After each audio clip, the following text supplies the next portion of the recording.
Aloha. Good morning and welcome everyone to Hawaii Care Choices Healthcare Talk Story. I'm Tish Lopez, your moderator this morning. Thank you so much for joining us on this beautiful Aloha Friday. Before we get started, we want to let you know that today's Zoom meeting is being recorded so that you and others may access it in the future. All of our presentations are available to you on our YouTube channel simply by searching Hawaii Care Choices. For those of you joining us on a Zoom webinar, the bottom of your screen should look like this. Please click on the chat box and say aloha to everyone and let us know where you're joining from. Healthcare Talk Story is now an interactive presentation. We'll be asking you questions throughout the presentation, so please use the raise your hand button to send us feedback. Lastly, please click on the Q&A box at any time to submit your questions to our panelists. To those of you watching on Facebook Live, thank you so much for joining us and aloha. Please use that comment box to say aloha and let us know where you are joining from. Feel free to chat in questions as well as share your reactions with us during this talk story using your reaction buttons. We love seeing the hearts, thumbs up, and even that care button. Again, Talk Story is an interactive presentation and I'll be asking you questions also throughout this presentation. So just put your answers right there in the comment box. We are also doing polls today. For those of you watching on Facebook Live, you will not be able to see the polls pop up, but we still want to hear from you. Feel free to put your answers right there in that comment box. Everyone is welcome to join in the fully engaged Zoom presentation next month. Just email me at lopez@hawaiicarechoices.org and I'll send you the link. Now, polling is very simple. A question will pop up similar to what you see on your screen. Please make a selection you think is best and submit your polls on the bottom here. Just to get you comfortable, we're going to kick things off with an icebreaker right now. All right, so up on your screen, the question is, if you could be one of these mythical animals, which one would you be? A dragon, a unicorn, a mermaid, or a sphinx? Again, those of you on Facebook Live, we would love to see your answers as well. If you could be a mythical animal, would you choose dragon, unicorn, mermaid, or sphinx? I want to go ahead in the chat box. We see aloha from Hilo, aloha kakahiaka from Mountain View, mahalo, Waikea and Hawaii Island. Wonderful. Thank you so much, everybody, for joining in today. All right, we're going to end our polls there and share the results. 25% of you said dragon, 50% said unicorn, 17% said mermaid, and 8% sphinx. Wonderful. That is so easy. I'm going to stop the sharing there. Everyone is up and had their coffee. So have I. Thank you so much. Now I would like to introduce our kalamai. We have Lani Weigert, Community Relations Manager for Hawaii Care Choices, and our wonderful presenter on all of our presentations. If anyone has seen Lani on Zoom or Facebook and you heard her speak, send her a comment or a chat, hello, and give her some hearts. We also have Judy Mohr Peterson, MedQuest Administrator and Hawaii Medicaid Director. Aloha and welcome, Judy. We also have Laura Arcibal, State Telehealth and Healthcare Access Coordinator, Hawaii Department of Health. Aloha and welcome, Laura. I want to thank you, Lani, Judy, and Laura for taking your time out to be with us this morning. Judy will be sharing her expertise and experiences and answering your questions later on the presentation. Our first presenter this morning is Laura Arcibal. Laura is the State Telehealth and Healthcare Access Coordinator and an 11-year veteran at the Hawaii Department of Health, focused on healthcare equity and access. Prior to the department, Laura served as the VA Pacific Islands healthcare system in Medicare credentialing and privileging and research and development offices. She is a University of Hawaii alumni with her bachelor's degree in biology and master's in public administrations. Aloha, Laura. Aloha, Tish, and mahalo. Welcome everyone to this webinar. I want to thank Tish and Lani as well as Hawaii Care Choices for having me and putting on this webinar to share information with the Hawaii Island community. Today I will be talking about the connection with telehealth and digital equity. I will be touching upon the definitions of that, the background, a little bit about my role in the state, and introduce you to the initiatives that are in the state that are ongoing and that have ramped up since the pandemic last year. And then I'll wrap up and leave it open for folks to ask questions at the end. So next.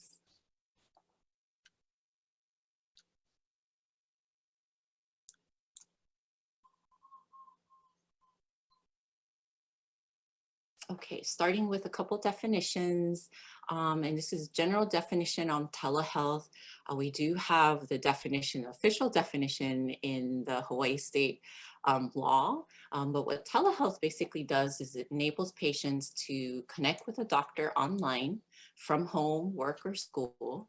But during the pandemic, there were some policy changes that enabled patients to be able to connect with a doctor utilizing their phone, audio only.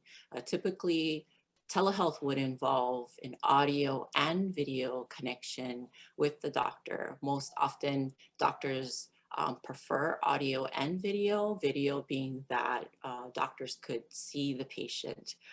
It uses communication technologies to engage the doctor, which includes a tablet, cell phone, or a computer.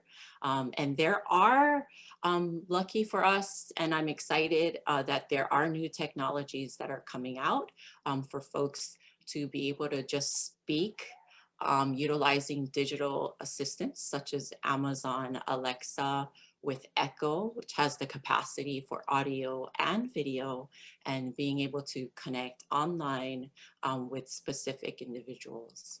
Next.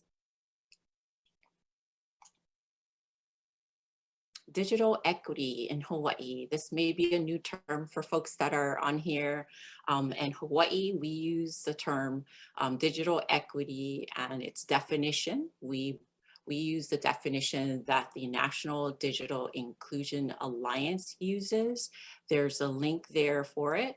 And what it is a condition in which all individuals and communities have the information technology capacity needed for full participation in our society, democracy, and economy. Digital equity is necessary for civic and cultural participation, employment, lifelong learning, and access to essential services. That piece on access is what I'm really focused in on in terms of my role. And digital equity seeks to be inclusive, to include literacy in terms of digital access, and to connect individuals and communities.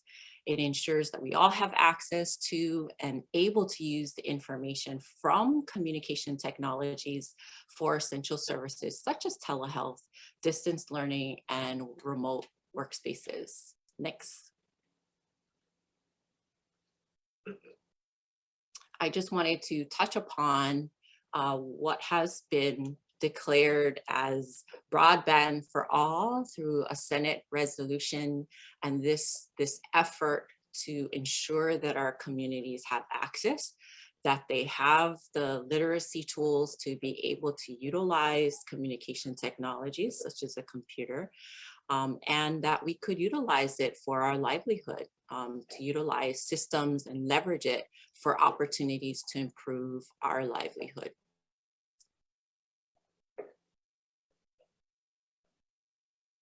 So the Department of Health's role, we know that we are focused statewide. There are 5 counties statewide that we work in, and each county is unique. Each county desires specific and unique things about it, and it has its own challenges as well.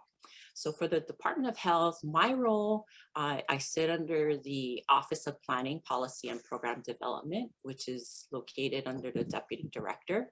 My primary focus since beginning my role in 2017 has been focused on health equity, strategic planning and coordination, community outreach and education. And it's been primarily external to the department prior to the pandemic. Since COVID-19, it's been very much external to the department, even more so through outreach and education in the community, assisting in the coordination efforts for vaccination clinics, as well as, especially in the beginning of the pandemic, ensuring all of those changes are communicated in terms of telehealth policy changes, because telehealth had a lot of barriers in the beginning, and I'd say barriers, but it was a lot of policy barriers to accessing telehealth for patients in the community, for providers to get reimbursed. And all of this was learned during that time when I started with the health department in 2017, and identified during that time in terms of barriers. And so I'm not going to go into that today, but I will focus on what we're doing now to reduce those barriers and address those disparities in the community that prevented some individuals in some communities from utilizing telehealth. I'm currently serving as the point of contact in regards to the FCC's Emergency Broadband Benefit Program, which is going to be replaced at the end of this month on December 31. And I'm working closely with Bert Lum. He's the State Broadband Strategy Officer at the Department of Business and Economic Development and Tourism. Next slide, please.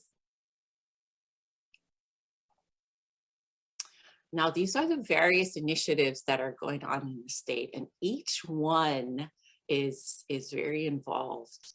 And what I'd like to highlight first is the broadband Hui, which is really a central open space on Zoom where all of the participating providers, broadband providers, mobile providers are on the Hui. We have anyone from our state legislature, representatives from the various areas in the state. On there, we have various outreach organizations and individuals who are interested in broadband in terms of identifying those pukas in the community, as we learned about those pukas, and it was highlighted during the pandemic. I'll touch upon the Emergency Broadband Benefit Program for our community here so that they can learn how they could benefit from that, and some of the initiatives around broadband, Hawaii Telehealth Program, digital literacy courses that are going on in the state, community networks for those areas that just need their own network or have identified that they want their own network, and an organization in Hawaii that does refurbished computers, as well as share resources regarding broadband connectivity and mapping. These efforts are ongoing and in progress. Next. The heart and soul, again, of digital equity begins with the broadband Hui. This is where all of those initiatives come together and those updates, and including federal grants that are coming into the state. So the subject matter experts are there. We have Bert Lum as well. It's a multi-agency engagement, including philanthropic organizations who have been tremendously helpful in supporting efforts in relation to community networks. And how it's done, how the work gets done is really, folks are just raising their hands and volunteering to participate and get the work done. Next. So I got this from Bert Lum's Facebook page. And he took a photo of the first page of the broadband Hui, and you could see all the different faces here. There are actually about 4 to 5 pages of Zoom of participants. And every so often, Governor Ige drops in. Every so often, we have congressmen drop in. Kai Kahele has been there, and Schatz's office is engaged. They have a representative. So it's like the gamut from Congress all the way to the local level, from the regular guy on the street who's wanting to know, I need internet access. Where's my internet access? So we're all learning together from a variety of experts. And this is a link to the agenda. You could take a look on that. I believe that's still a live link for folks to look at our agenda. Next. Okay, so this is the Emergency Broadband Benefit Program. It started May 12th, and thankfully for the nation, we, through the Infrastructure Jobs and Investment Act, the Congress allocated about $14 billion nationwide to replace the Emergency Broadband Benefit Program to something more permanent. It's not permanent, but it extends the life of the program. And now it's going to be called the Affordable Connectivity Program. Right now, residents can receive up to $50 towards their internet bill. Those that live on Hawaiian Homestead can receive up to $75. Once it transfers over to the Affordable Connectivity Program, it's going to, the $50 is going to drop to $30. There's a link I'm sharing here on the slide where folks can learn more about how to qualify and how to apply. It's getemergencybroadband.org, but the link is available on our local website. And it has the programs that folks can qualify. It also has a flyers that community organizations can share with their community, as well as flyers that have been translated into various specific languages in the state. Next slide. Okay, so this is Hawaii Telehealth. This is through the University of Hawaii.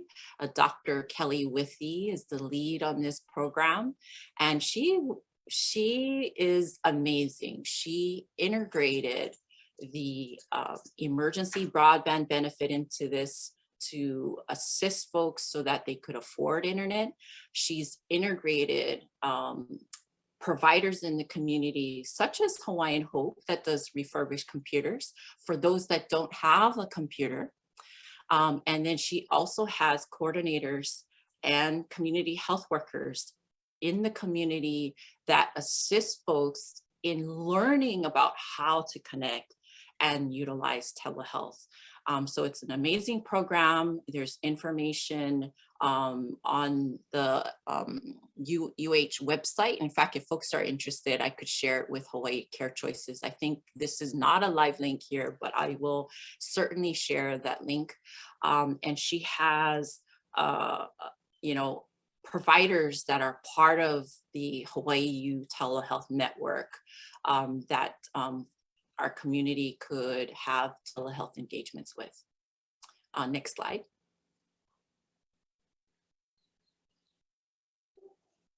I'm just going to touch upon this, but this is a critical piece of understanding how to utilize the computer. Thanks to Ka'ala Souza, who's part of the workforce development at the Department of Labor. He's partnered with the state libraries, University of Hawaii, of course, TBED, and Hawaiian Hope to conduct these training classes across the state. Most of it has been kupuna that participate in the training. And this provides folks an opportunity to learn the basics of a computer, set up an email, and how to get online. And it goes from there. So there's definitely an access to an assessment of your digital skills, and folks can learn more information. This is a live link here at Digital Ready Hawaii. Next. I wanted to highlight a community network that is in progress as well. Folks on Oahu may be familiar with the homeless camp in Waianae, who recently received a parcel of land up Mauka from that area. And there is an ongoing establishment of a community network. So they're going to have, thankfully, with the help of a philanthropic organization, they're able to set up their own network where that community can be connected. There is one that's applicable to Hawaii Island that's going on right now as well. This is in the Niloli'i area. And so they eventually will have their own network as well. And this is all part of the broadband hui. The experts that are part of the hui and those that are willing to and able to have the capacity to establish these networks in these pockets, these sort of pukas in the state. Next slide. And this is just a map showing where the camp is. If you look Oceanside, that's where the existing homeless camp is located, and where the new camp is going to be located up Mauka. Next slide. This is just a photo of the Mauka camp and a picture of the hale that's being built there. They're looking to build tiny homes. And I believe it was recently in our Star newspaper. This hale at the time that I took the picture, actually our Banyan network took the picture and shared it with, is already sort of almost formed, almost ready, almost pow. Next slide. This is a collaboration effort where Kamehameha schools partnered with the charter schools to provide refurbished computers to students who households who did not have a computer during the pandemic. And so there were families that received computers at that time. And this is just a photo to show the engagement and the computers being passed out that weekend for families. Next slide. And this is basically a same photo, same event with Hawaiian Hope and all the computers in the van ready for folks to come and pull those out and provide it to the families. And you could see all the cars were lined up for just, putting it into their trunk and drive off. Next slide. Again, same initiative in partnership with Kamehameha schools. Next slide. These are the administrators of the Olelo Hawaii school. And actually this was a live link of them showing their mahalo to all those that were involved in making this happen and now connecting families and now that they have computers. Next slide.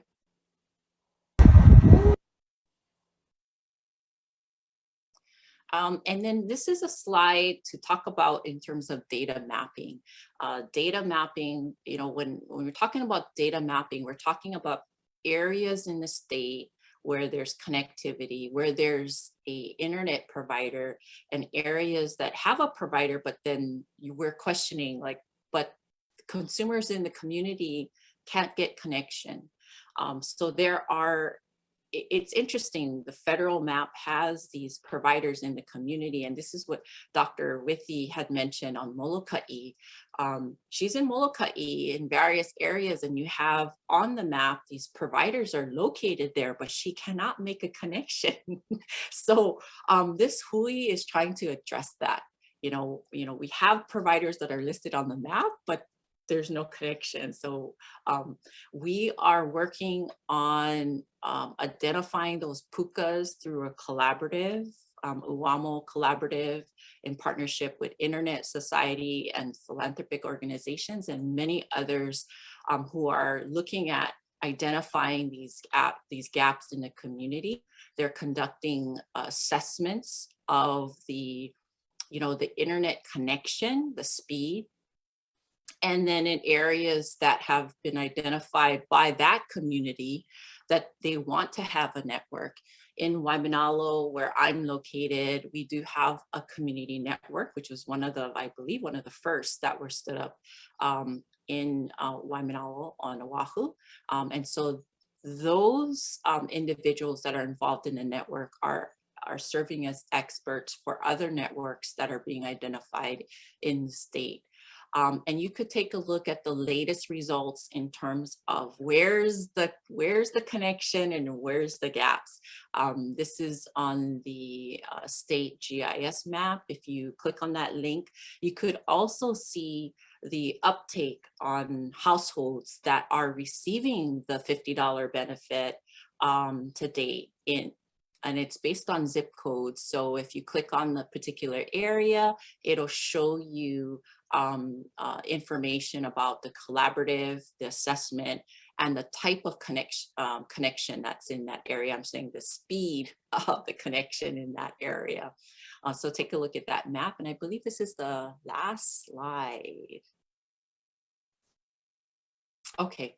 Yes, that's the last slide. So I believe I touched upon most of the initiatives. There are still other activities that are going on, but those are the major highlights of the Broadband Hui, and in helping our community connect and get online. So I want to mahalo everyone for this opportunity to share. This is my email and phone number where you could contact me, and I'll be here for questions. So mahalo. Wonderful. Thank you so much, Laura, for all the insights that you shared today. It's really exciting how so much of our community are participating in this effort. I know I have learned so much. I'm sure everyone on this webinar has. Are there any last words you'd like to say to our audience?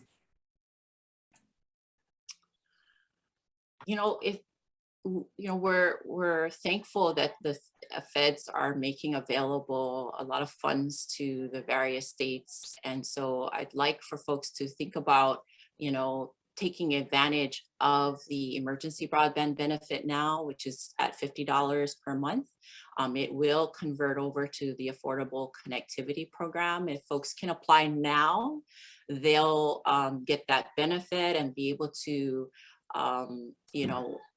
receive that benefit at least until March 1, where the actual conversion is going to take place for those that are enrolled before December 31.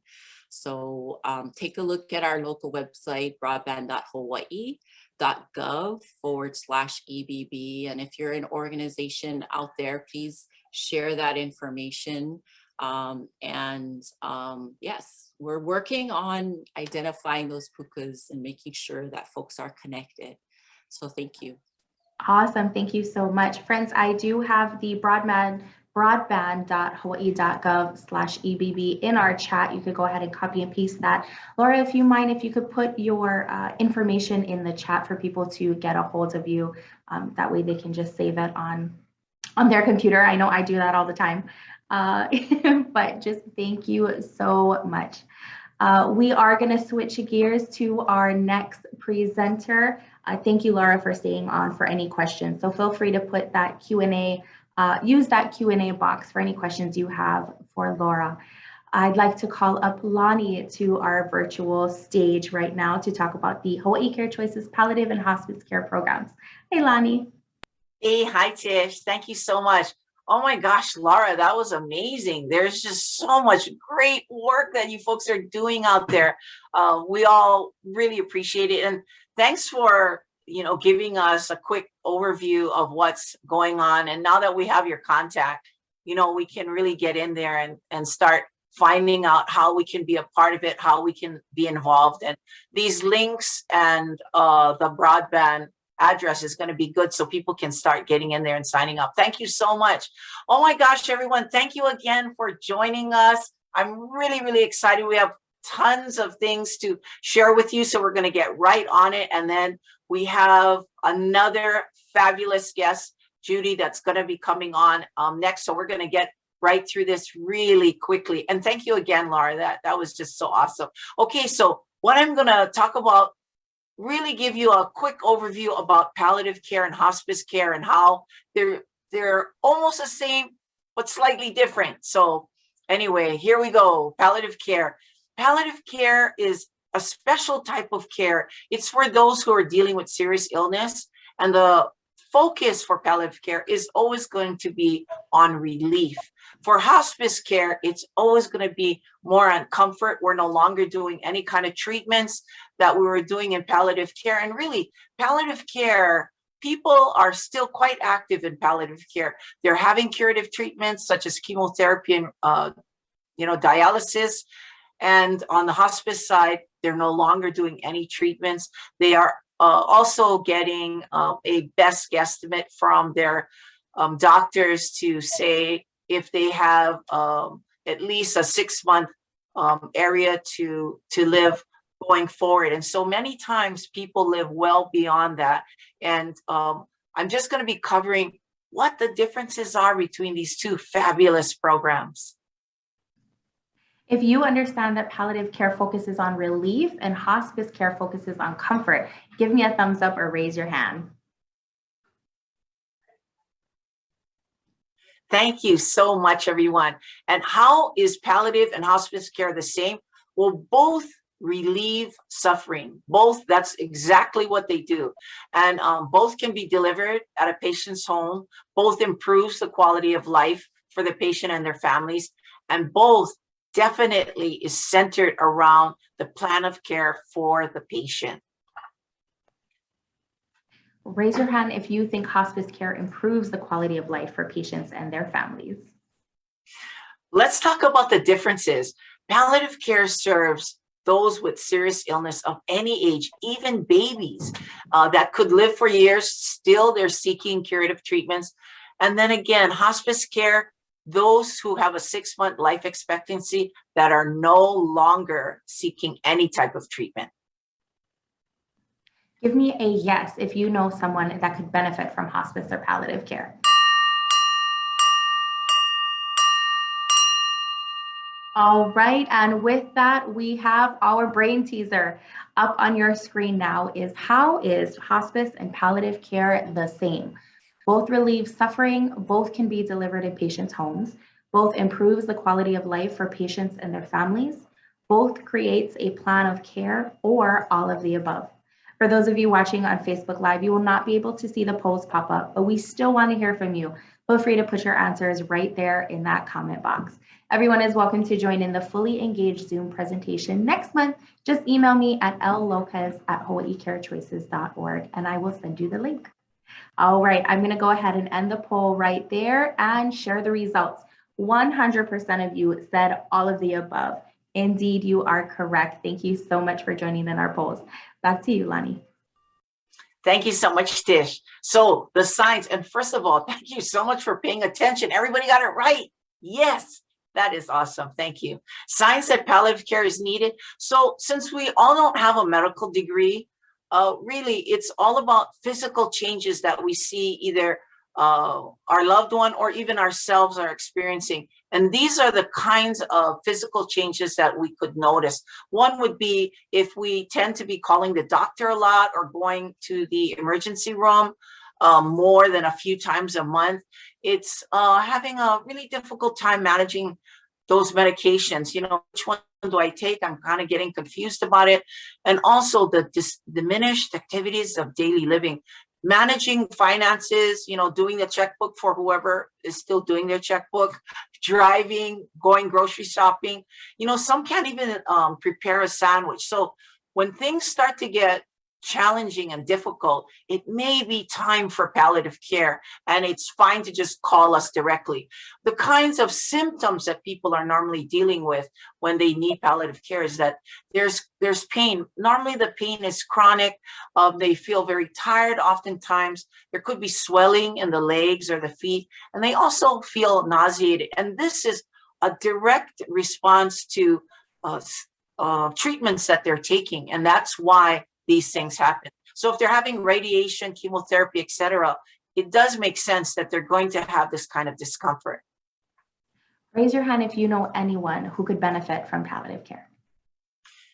When should palliative care begin? Well, in speaking to our medical director, Dr. Dolan, she says at time of diagnosis. And why that sometimes confuses people is for many, there are no symptoms yet. So they're just sort of, you know, sitting at the side of the pool and hanging their feet in there. That's actually what we want. We want people to kind of warm up to the idea that an expert team is going to be supporting them and their families, and then kind of understanding the program a little bit. So signing up early. So by the time the help is needed, it's already there. So throughout the course of the illness, palliative care can be with you, whether it's palliative care all the way or transitions to hospice care eventually. Signing up early is the key, because then you can receive the right care at the right time. questions we ask when our palliative team comes over to the home, because this is what we do is we normally go and see people at their homes. We're going to ask if the patient or yourself even understand what your illness is. It is amazing to us how many people have no idea. No one has really explained it to them on what the course, the natural progression of the illness will be like. We also want to know who's going to be making the medical decisions for the patient in the home. And oftentimes it's because sometimes there's multiple caregivers, but then there's also sometimes where there are family members that don't live in the home, and they all of a sudden come one day and decide that they're going to be the decision maker. So it's good for us to find out well in advance. Also, we want to really everything for the patient with the family in mind. And so we would be asking the family what's important to them. Also, we want to know what the routine of the family household is. You know, maybe there's Bible studies on Wednesday, maybe there's a game night on Saturday. Those kinds of things would be important to our team, because we'd really want to help support the patient and the family to make sure that everything is going nicely when those different events happen within the family as well. Lani, we have a question from our audience. How is the PCP or the specialist involved in palliative care? Oh, that's such a great question. The primary care physician will always be the head of the team. So we will still be communicating with the primary care physician, who is also still making appointments for the patient to come and see them. There are some times that the registered nurse on the team may actually accompany the patient to their visit with their doctor, just to make sure that the communication is going full circle. We often find that sometimes the patients are a little shy at telling all of the things that are happening at home, like maybe, oh, doctor, when I go to the bathroom in the evening, I tend to fall down on my way there, or the medication that I'm getting makes me really dizzy. All of those kinds of things are all a part of the team effort, and always keeping the patient at the center of everything. Now, here on the medication review, that's something that palliative care is all about, and our team will definitely come and support the patient and family with it. The reason that I show here the couple that has all of the medication jars is because that actually is very true. When you think about it, you're getting medication from your primary care physician. You may go to a cardiologist, get more medication there. Maybe there's a incident and you have to go to the emergency room. Then they give you more medication there, and it just goes on and on. So what happens is, sadly, during our system overall on prescribing medication, there is no main hub where everybody's medication is being logged in. So oftentimes, you know, the primary care physician has no idea that all of this other medication is being prescribed. When our palliative care team comes in, we will go ahead and inventory everything, and then advise the primary care physician about this. So in that review, oftentimes we will help the patient fill their pill box so that, you know, we can keep everybody online. We find that, you know, taking maybe 30 medications a day, which is really a lot. You know, after we do the medication review and we work with their primary care physician, we are told that, you know, they probably only need to take 12 medications, which is still a lot, but it's so much less than what they were taking. And we find too that some of their discomfort, maybe even 5%, immediately goes away. So it's so important to have a palliative care team come into the home and really give the right type of care at the right time. Other services with palliative care. So our team also includes a social worker, and that social worker can come in and share the different community resources, many of which are free to the family and the patient. Also, a really important part is if a patient needs assistance in applying for Medicaid or Quest, our social worker will be there to help them and to help them navigate through that process. Also, getting an advanced healthcare directive is just monumental whenever someone is dealing with a serious illness. And it's probably one of the best gifts that anyone could give to their family. Lani, we have another question from our audience. Are there resources offered to help overcome cultural barriers to seeking palliative care? You know, we are such a melting pot. I'd have to say that there isn't a specific place that somebody could go for something specific, meaning, I'm, Japanese and I'd like to know about this. I find that kokuamau.org is a wonderful resource with regard to having different dialects and languages on their site as well, particularly with healthcare directives. But also, I find that in our organization, because we are a melting pot of our own, we often are able to help all cultures get the access to care that they need. How is palliative care and hospice care paid for? Lots of people will ask us that. So for any of you who have Medicare, there could be a add-on payment at the end, a copay, or for those of you who have Medicare and Medicaid, normally there's no charge at all when the nurse practitioner or the licensed social worker comes to visit.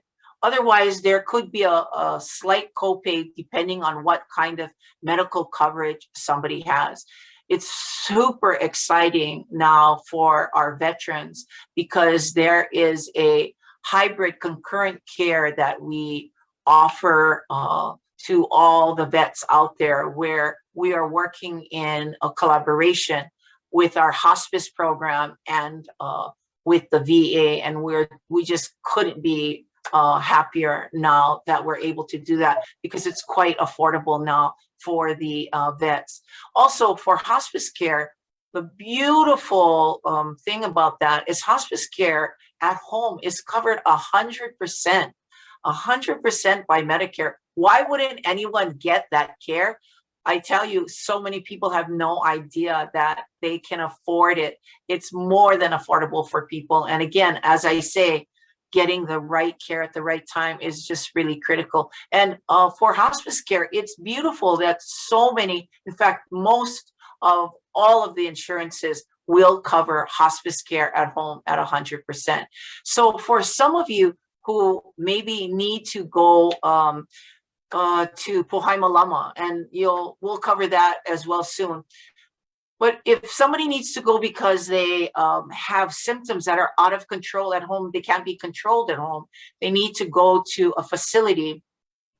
Those with Medicare are going to have their hospice program covered under Medicare. Those who have Medicaid will have their room and board covered. So, and then of course, for those who don't have Medicaid, they still can do private pay as well. But it's a beautiful thing to have Medicaid as well. And that's why I often bring it up in my presentations, because before somebody really needs it, it's good to look into it in advance. Friends, raise your hand if you understand how palliative and hospice care is paid for. So why hospice care? So first of all, hospice focuses on the quality of life. And hospice was actually created to ease terminal suffering. A lot of times people they fear death, but when there is so much suffering, death is not necessarily the enemy. And so with hospice, we are able to teach people so much about the care and about the compassion that is all around them. Oftentimes people think that if they sign up for hospice care, they are giving up hope, that there couldn't be anything further from the truth on that, because really it's about redefining hope. It's about spending time with loved ones. It's about doing things that bring joy to us. It's about listening to the Hawaiian music that we absolutely love. It's about taking that time to truly enjoy every moment. And by the time people want hospice care, it's because their journey on their illness is naturally progressing in a way that they need a higher level of care, and hospice will always be there when people are ready. Friends, let us know in the chat box if quality or quantity of life is what you want for your loved one.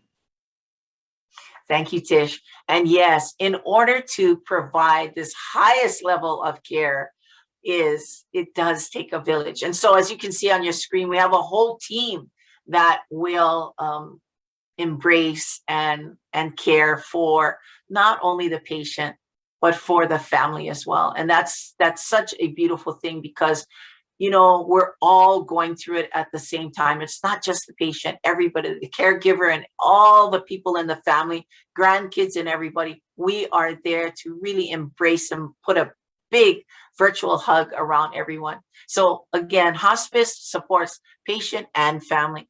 And the key to helping your family is to sign up early. Because a lot of times the patient will say, oh no, I really don't need that help. But then yet the caregiver is becoming so fragile. Whenever I see that, I really strongly encourage the patient to please sign up for hospice care so we can get in there and really uplift the family. Again, the key to all of this is getting the right care at the right time.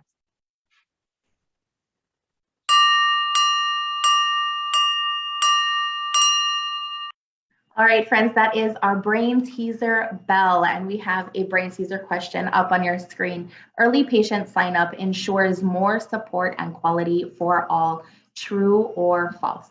Wanted to remind all of you watching on Facebook Live, you will not be able to see the post pop up, but we want to hear from you. Feel free to put your answers right there in that comment box or share some hearts with us. Everyone is welcome to join in the fully engaged Zoom presentation next month. Just email me, lopez@hawaiicarechoices.org, and I will send you the link. Wonderful. I'm going to go ahead and end the poll right there and share the results. 100% of you said true. Early patient sign up ensures more support and quality of life for all. Thank you so much again. Back to you, Lani. Oh my God. Thank you so much, everyone. That is absolutely the truth. And I'm glad that everyone's just following right with me. Because again, that right there at the right time is the key to everything. It's the magic sauce that really makes it happen for every family out there in the community. So again, we don't have medical degrees. So how do we know that it's time for hospice care? Well, physically, you can see things are changing. Again, going to the doctor a lot, maybe having to go to the emergency room. The patient or whoever it is that is dealing with a serious illness starts to really look fragile, losing a lot of weight, increasing the number of falls. They're not really that hungry. They don't want to drink anything either. Very difficult to get out of the chair or bed. In fact, they tend to want to sleep most of the time. And then the other thing is seeing on their skin, there's different infections that happen, or within the body as well. These physical changes are a red flag for sure to let us know, please give us a call. Friends, please enjoy this video of a personal story for our patients and caregivers. Every single person in Kupu Care was like an angel. They were right on. They helped me. And then when it got really bad, and so the doctor finally acquiesced. But the doctors, I think, take too long to plug people into the home health care they need. He got hospice finally, and he was with them almost 2 weeks, and then he passed away. But I could have used them way before. And people need to be informed, by the doctors about Kupu Care so they can get them plugged in to the help they need. Otherwise, they're going to be in the situation I was in, which was pretty intense for quite some time. Thank God for Kupu Care. And all the people in hospice were angels. They were wonderful, beautiful people, beautiful, so supportive. Well, one of the reasons why we went to Kupu Care was that my husband had found out that his illness was probably going to be progressive and not curable. So he was a little anxious, and so was I. During that time, after he was diagnosed, his idea was spend as much time with the grandchildren so that they would be able to, I guess, remember. He had spent a lot of time with the community, and so he wanted to spend more time with family. And I think Kupu Care allowed him to do that. As far as quality of life goes, I think it was exactly what my husband back.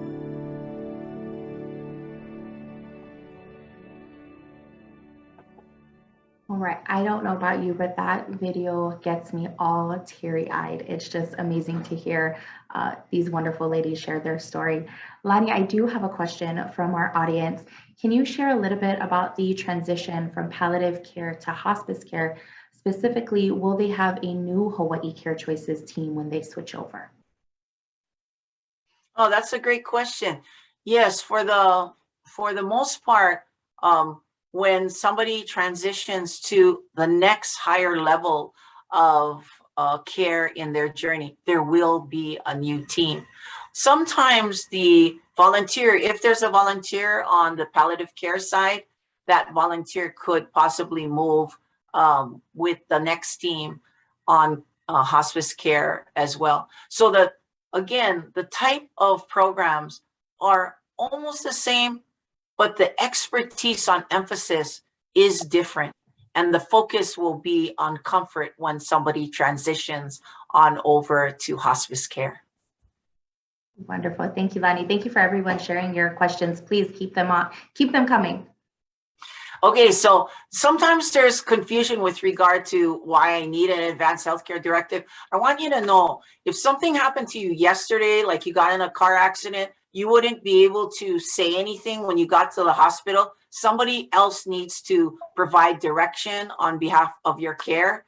The greatest gift you could ever give, which is free, is to do your healthcare directive so that your family is not the family that I've seen down at the emergency room that is arguing amongst each other on, no, mom would never want that, yes, she would, etc. Versus mom already said what she wants, and this is what we're going to do. So if you are 18 or older and you don't have your advanced healthcare directive, if you are not on one of our programs or will not be coming on in the very near future, let me tell you what you can do.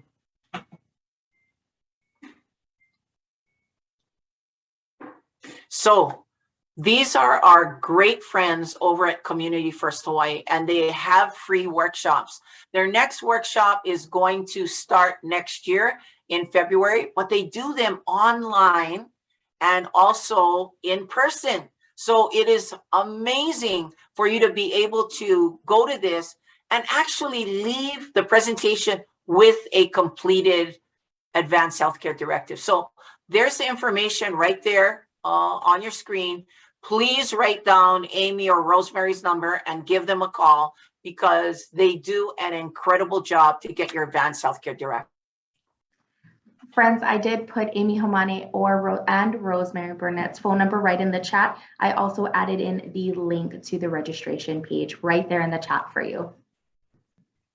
Thank you. And so sometimes people will say, what is this POST? Do I need one? Okay, so first of all, POST stands for Physician's Order for Life-Sustaining Treatment. It is different than the Advanced Healthcare Directive, because the directive is just giving you direction. This is an order. So if EMS comes to your home and this is on the fridge, they're going to follow whatever this says. So it's really, really important. For those who are seriously ill, they're probably elderly and very frail, they will probably have one of these because their doctor requires it. Do you need a POST? Please type yes or no in the chat.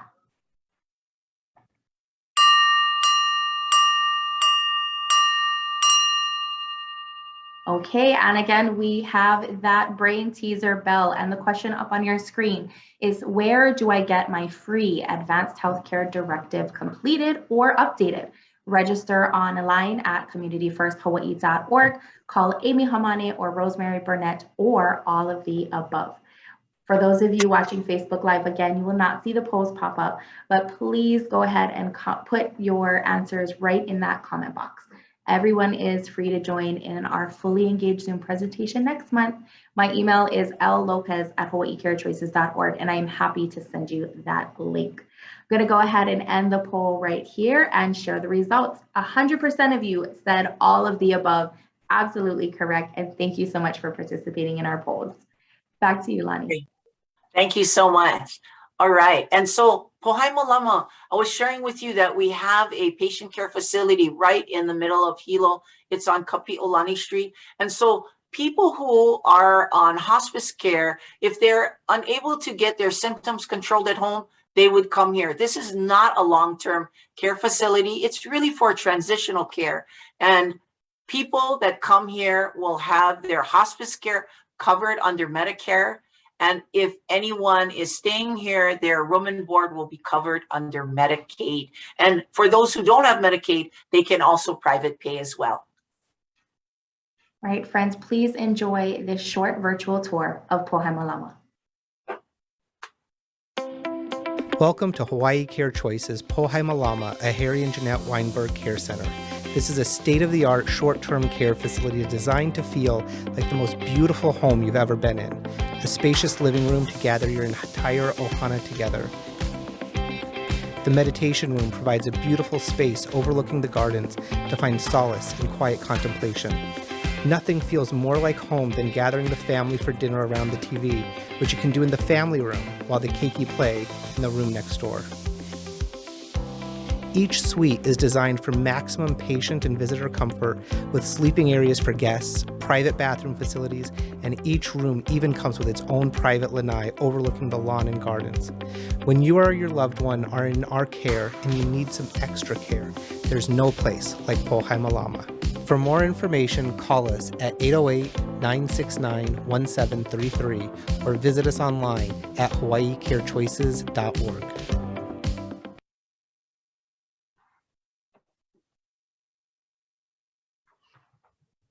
Thank you so much, everyone. This is just to show you our service area. All the areas that are colored are where we go. So from Lapahoihoi Point all the way to South Point Road, we are out there making sure that we can boost that quality of life for everyone. So thank you again for listening to this, heavily packed portion of the presentation. And now I'll turn it back to you, Tish. Thank you, everyone. Thank you so much, Lani, for sharing about palliative and hospice care. Thank you to everyone who have sent in your questions. Lani will still be on the call. So if you would like to chat in any more questions to her, she'd be more than happy to answer it. I would now like to call up Judy Mohr Peterson as our next guest speaker. Aloha, good morning. She is the MedQuest Administrator and Hawaii Medicaid Director. Aloha and welcome, Judy. Aloha, thank you. It's nice to see you. Yes, it's so nice to see you too. Thank you for tuning in and joining us. Can you please explain a little bit about what you do? Sure. Well, as the Medicaid Director, what that means is that I essentially administer the Medicaid program, or MedQuest. Some of you also may know of it as Quest. So it's like known by all of those names here in the state. So as the Medicaid Director for the state, we serve the population from birth to death of those individuals who need access to health insurance and health coverage. So it tends to be a population that is low income. So it is a means tested program. In other words, just for individuals who are low income. The Medicaid program is operated in all 50 states. And it covers basic health services from doctor's visits, prescription drugs, hospice, as was noted earlier,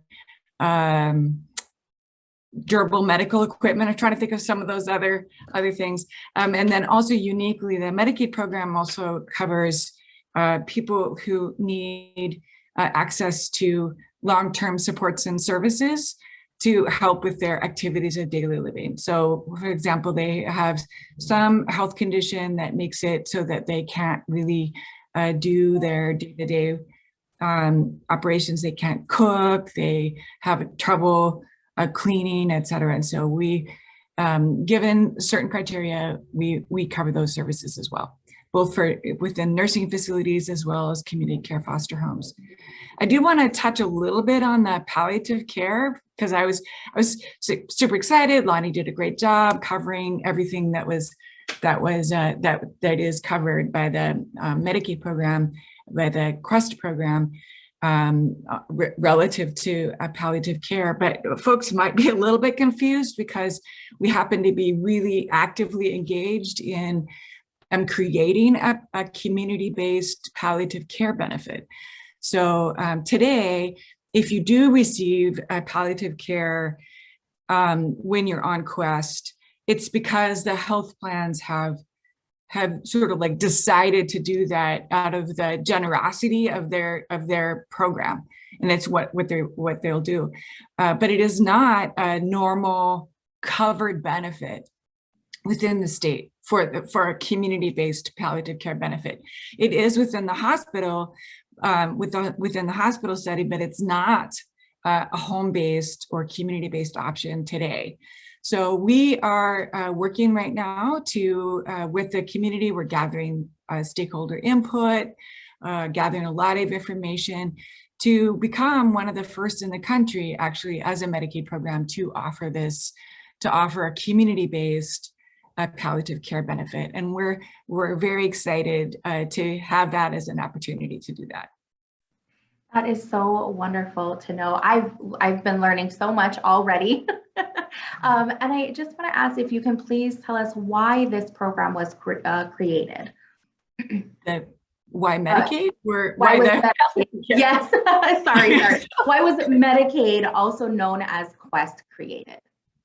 Why? Well, I mean, going back to the 1960s, it was actually created nationally at the same time as the Medicare program.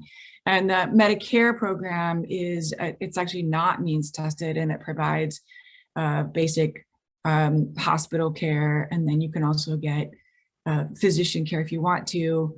And then recently prescription drugs. And the Medicare program, which is not the program I run, is federally operated. So it's centrally located in the DC area, and they operate the Medicare program for anybody who's over the age of 65, as well as some people with disabilities. The Medicaid program, when it was originally created, was just supposed to be some basic health insurance supports for extremely low income people with who were like pregnant women, families, single parent families, and it was created in conjunction with the what people used to call welfare, and today is a temporary assistance for needy families. And then as well as to help provide some supports who were for people with disabilities or the elderly, you know, over 65. Since that time period, it has evolved tremendously, so that now the Medicaid program covers and offers health insurance and health coverage for anyone who is below a certain income level threshold. And then for some populations, like our kids, we go up to much higher. It's almost close to the median income in the state. So it's that's why we today, the Hawaii's Medicaid program, we cover just over 30% of the population today is enrolled or is on the Quest program. But the numbers are pretty amazing when we're thinking about kids. It's just over 50% of all the kids right now are in the state are enrolled in on the Quest program. So it's a pretty astonishing move from pretty limited and pretty narrow, and then from the 1960s all the way up to today, where nearly a third of the population. Yes, absolutely. I'm so thankful that you shared the history and even the current statistics on that. Thank you so much. Right now, I'd like to ask, we have gathered some questions from our attendees. Due to time constraints, I would like to choose just one attendee that we would like to bring up on our virtual stage to ask you personally. So for those of you that are on our webinar, if you could go ahead and raise your hand if you would like to ask Judy your question live right here. We'll bring you up on the virtual stage. All right, so I'm going to go ahead and look for it. Again, I'm just going to choose the person that first raises their hand the quickest. I know there was a lot of information shared, so I'm sure they're like, oh no, this is the second time we're doing this. So, all right. Anyone would like to ask their questions live? Okay, not quite yet. I think they're just so happy that you are on. All shy. And they're all shy, yes. But I would like to ask you, once someone qualifies for Quest benefits, do they need to renew or reapply every year? How does that work? Yeah, thank you for that question. So ordinarily I'd say, yes, they do. And, we'll send them out that information. But right now we're kind of in a really unusual moment in time because of the pandemic. At the federal level, there have been many changes that all Medicaid programs are engaged in right now. And one of those changes is that the Congress passed a law, and it went into effect towards the beginning of the pandemic, where some additional money from additional federal support was provided and given as an opportunity for Medicaid programs, as long as the Medicaid programs met certain criteria, and that criteria being that we don't disenroll anybody unless they pass away, they move away, or they tell us that they don't want to have the coverage anymore. So during this time period, for the past 20 months or so, and as long as the federal public health emergency lasts, we are actually not disenrolling anybody. So we might be sending out a notice that says something to the effect of, hey, have your circumstances changed, et cetera. And so we might be doing that kind of a thing, but we're not actually, if you no longer qualify because you're over income, you're earning too much money, et cetera, we'll actually not disenroll you currently. So, but that does lead me to some information or something that I would like the audience to know, and that is once the public health emergency ends, we will have to start going through everybody who's enrolled currently and going through a redetermination process. Now, when we go through that process, we first look to the information sources that we have available to us. So we might match to the wage data or something like that to see if, hey, does it look like this incomes have changed, et cetera. And if they have not, and it looks like that person would continue to be eligible, go ahead and we'll keep them, keep those individuals, and they don't have to do anything. We'll just continue to cover them. But if they have moved and they have, changed the address, et cetera, then we absolutely have to have the most up-to-date information. That's going to be, important to have. And then we'll need to be able to reach out to everybody to be able to renew them. And that's going to take a lot of work. And we want to make sure that people, if they do continue to qualify for the Medicaid program, that they can do so, because we don't want people to drop off and then find out later after the fact that they don't have coverage anymore. So So this upcoming year, or whenever, once the federal public health emergency ends, which we don't actually know when that's going to happen, but once that ends, we'll have to go through this process of redetermination. And as I noted, first we'll see if we have the information to be able to continue the coverage. But if we don't, and we do need to reach out to the individuals, they'll get a packet. We'll try to make it so that people will see it. But if you have any access to families, or you're counseling people on their coverage, et cetera, please do advise them to keep their address updated with us, to go ahead and do that, and then to not ignore something that comes in the mail, because we don't want anybody to accidentally fall off. We want to make sure that people continue to have coverage. Yes, absolutely. Thank you so much. I know you shared a little bit about the history and how it got started and how many people are receiving benefits. How are Medicaid and Quest benefits paid for overall? Okay, so our state, we are what's called a managed care state. In other words, the Medicaid program, we contract with 5 different health plans. It was noted earlier, it's like, so as an example, we contract with Kaiser, we contract with Aloha Care, HMSA, United Healthcare, and Ohana. And so, I think they named 5.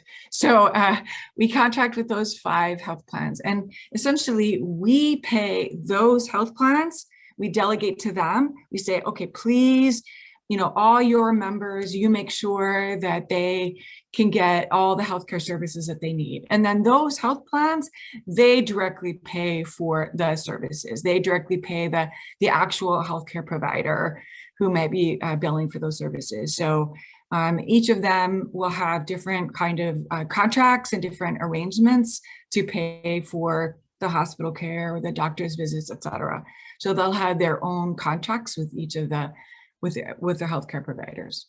I would imagine that that the Hawaii Care Choices, the reason that you listed the 4 and not Kaiser is because you probably don't, because Kaiser has their own set of providers that they contract with. But you probably do have contracts with Aloha Care, United, Ohana, and HMSA. Thank you so much, Judy. That is just a plethora of information. And we're so thankful that you are able to share all of that with us. I know a lot of our talk has been about medical, but I just wanted to ask about dental coverage. Is that included with Quest? Oh, yes. No, it's not. not for everyone. Okay. Yes, no.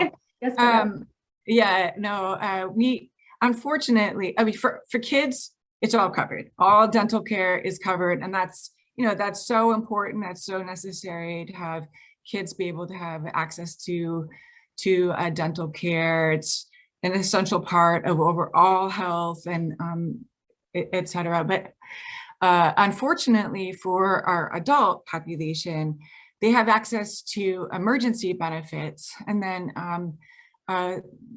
think that there are 2 health plans that currently provide a limited basic dental benefit for their members. As part, again, as I was mentioning, they sort of like have gone above and beyond what we require them to do and what the Medicaid benefits are. And so these 2 health plans have chosen to provide a basic dental benefit for the people who are enrolled with them. So those 2 plans are Aloha Care and United. So those 2 plans do provide basic dental care, which is fantastic. The other plans, they don't, they're not required to, so and they don't. As far as what we're doing, it's part of a budget request for us to ask the legislature, hey, will you give us some additional money so that we can, offer at least a basic adult dental benefit. We believe it's really essential to have that whole person health. And unfortunately, at this time, we can only offer the emergency dental benefits for our adult population. Again, thankfully, we have 2 health plans that have stepped up, Aloha Care and United, if people are interested in getting access to at least adults, access to a limited adult dental benefit. Okay, wonderful. Thank you so much, Judy. I know we are pressed for time. I just wanted to ask one more question. What does the future look like for Medicaid or Quest? Is there any changes to the program qualifications, or do you see an increase or decrease, or do you foresee an increase or decrease from Medicaid beneficiaries? Yeah, that's a really great question. It's like I was going to quip that the future looks bright, and I do think that the future looks bright. I have a fantastic team, and we're very excited about all the work that we're doing with both our health plans, with community members, and the legislature, et cetera, and trying to provide the best benefits and the highest quality of care that are possible for our population. I think I've already covered some of the upcoming changes when it comes to the pandemic, and whenever the end of the federal pandemic, I know all of us are somewhat concerned about that, because it's going to, we're concerned about the amount of potential disruption to people's care and the continuity. So that is something to watch for and look for. We'll try to partner with health plans, with community groups, et cetera, as much as we're able to. I'd be remiss if I didn't also mention that actually on this call today, I asked some of my team to participate. And so I have Ku'u, she's actually on here as well. And she's our outreach person assigned on the Big Island. And so for people who have questions about churn, who have questions about applying, or even making sure that they have access to the federal marketplace, which is a different health insurance program, but that is also available for individuals without access to health insurance. They're able to sign up and get marketplace coverage as an opportunity. And so Ku'u, she put in the chat her information as well. So please do contact her if you have questions about churn, or if you have questions about access to health insurance, you need help applying for health insurance, or community members. She's a great resource and fantastic person to reach out to. So that's one major change that we're anticipating, and Ku'u is a great resource for you. And then the other changes is like eventually we hope to get that community palliative care benefit. I'm really happy that the health plans have stepped up, and that many people do have access to it even prior to us being able to offer it as a standard benefit for our program. There are some hopefully some upcoming changes. But the federal government is doing a lot in this particular area and in the Medicaid area. The other area that they're doing a lot with and in is this home and community-based services. So we're hoping that we can make a lot of changes and some additional investments in that particular area as well. That's for individuals who need help at home. Wonderful. Thank you so much, Judy. I do see Ku'u did give her email and phone number. I did put that in the chat for everyone if you want to go ahead and connect with her, or just keep her as a resource for any families you may be working with. Thank you so much, Judy. I'd like to thank you for all of your insight and the history and all of the statistics that you shared with us today. I would like to thank everyone so much. I know there's still questions coming in for Judy, and I'm so sorry we're unable to get to them at this time, but she will still be on the call for a few minutes if you would like to go ahead and chat in the questions directly to her. Yeah, and then if people wanted to, or if you wanted to forward them to me, you can do that too. Okay, wonderful. I will. If anybody would like to connect with Hawaii Care Choices, you can feel free to call us at 969-1733 or email us at care@hawaiicarechoices.org. Again, you could always ask your doctor about hospice and palliative care as well. I am going to put up a brief survey for those of you joining us on Zoom. It will be a quick 6-question survey that will pop up on your screen. Please make the selection that you think is best. We also love getting your feedback for presentations like this in the future. It would really allow us to gain a better understanding on how we can best serve our community with presentations like these in the future. So I'm going to go ahead and launch that survey.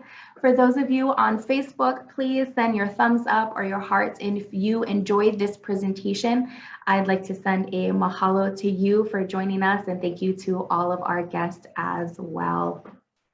So again, this survey should be popped up on your screen. There are 6 questions in total. Please choose a best answer for all 6 questions and click the submit button below. We definitely listen to your feedback. A while back, we asked about the virtual Pohaima Llama tour, and we did listen and got that on there. I hope you all enjoyed it. If you feel that you have benefited from this presentation, please let your friends and family know that they are welcome to join us on the 10th of every month at 10 a.m. Just RSVP to myself for the Zoom link. Again, that's L Lopez at hawaiicarechoices.org, or tune in to Facebook Live on the 10th of every month at 10 o'clock. I'd like to ask Lani if she has any last words she would like to say to our ohana here that joined us. Thank you so much, Tish. I really enjoyed the information. Gosh, we had so much great information today. And, you know, if Judy is still on, I wanted to ask her, you know, we often get patients and families that want to apply for MedQuest, and but they're never sure, like if they say if maybe the father owns his house that he lived in for, you know, his entire life, but now that he needs a caregiver, he moved in with his son. Does that prevent him, the fact that he owns this house, will that prevent him from getting Medicaid coverage should he apply? Wow, that's a super complicated. It sounds like such an easy. It's like yes, no, but the answer is it depends. And the part of the reason it depends is because there winds up being different criteria based on the type of sort of what we call eligibility category. Yeah. And then the type of services that they're referring to. In Lani, in the situation that you're describing, it winds up being more complicated because it sounds like that individual is potentially needing access to like home and community-based services and long-term care. And there's a whole set of really complicated rules. I know, and it takes us a long time to sort through everything because it's not just the person's income, but it's also what we call their assets. And as to whether a house counts as an asset or not an asset depends on whether they're living there or not living there, whether they have their assets in a trust and when that happened. So I wish I could give like, oh, it's an easy yes, no answer. That is one of the most complicated areas that we have when it comes to qualifying for Medicaid and for applying, that you have to provide a whole bunch of information that winds up being very, very difficult and challenging. So it's that's why I was happy to include Ku'u's information. She can at least help launch into that. But we've actually had to launch a specialized team that's focused just on that because it does wind up being so complicated. Oh my God, thank you so much. Yeah. And thank you so much for bringing us Ku'u, because we will definitely reach out to her. That we have somebody on island now that is really beautiful gift for us. And I'll definitely reach out just to, talk story with her and let her know that we really support her too, because a lot of times our social workers are navigating that really complex thing that you just said to me. So yay, we have Ku'u now. So that's awesome. But yeah, anyway, we do have an eligibility office in Hilo, and we have some team members who focus on that. But Ku'u can be that bridge person. Yep. And just please know that we know it's complicated and challenging, and it can get frustrating because it can be a very long long process that involves lots of back and forth. We wish we were a little bit more straightforward, and we are looking for opportunities where we can streamline, but nonetheless, that's what it is today. No problem. Thank you so much, Judy. You explained everything so beautifully. And of course, the best gift of all is we have Ku'u at the end. so it's going to be all good. So thank you so much, Judy. Thank you. Thank you so much. Turn it back to you, Tish. Thank you. Thank you so much. At this time, thank you so much for submitting your surveys. We really appreciate it. Thank you to Laura, Lani, and Judy for just your time spent here on our Healthcare Talk Story today. Thank you everyone for joining in, and I hope you have a beautiful Aloha Friday. Ahui ho. Thank you so much.